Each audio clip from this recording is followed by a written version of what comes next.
Hey everyone, John from Casa Systems here with an unboxing video of the 5G industrial IoT router.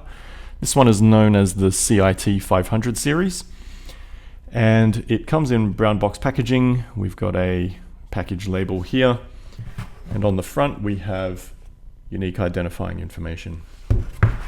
Opening up the box, we're presented with a welcome card, and that has the QR code to scan on your phone. That'll take you to our support website where you can access quick start guides and user manuals and all sorts of other information.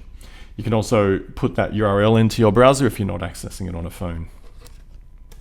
On the other side, we have what we call a device identity document. This is a copy of the device label with those unique identifiers, including the default login credentials and a space for you to make notes for your own record keeping. Underneath we have the device itself. Now it has a LED display on the top here with a plastic sleeve over the top to protect it during transport. On the right hand side we have 4 antenna connectors, a SIM tray which accepts SIM cards in 2FF form, and a SIM eject button. Now you can use a paper clip or something similar to push that SIM eject button. On the left side we've got a terminal block connector. Now you can take this off, wire up your power to the terminal block, and then reattach that for ease.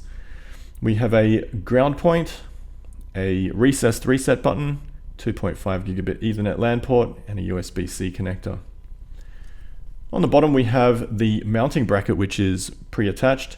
And the mounting bracket allows you to mount it to a wall or a pole, or even using this bend here to snap it onto a DIN rail.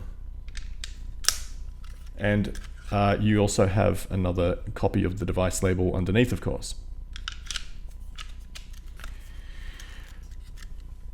Underneath we have another copy of the device label, and this one allows you to place it on the wall or somewhere near the installation area if the device itself was difficult to get to. Obviously the label is underneath, so accessing it can be hard if you need those unique identifiers. Underneath here we have an Ethernet cable, which will get you those 2.5 gigabit Ethernet speeds. Now you'll notice I did not mention that the package doesn't include a power supply or an antenna. However, you can purchase them as an option. We have this antenna, the ANT-0100, and it looks like that. And we also have a power supply, the PSU0079, which has 6 heads, interchangeable heads for worldwide compatibility. Anyway, that's been it. If you like this video, hit that like button and subscribe for more. Thank you very much.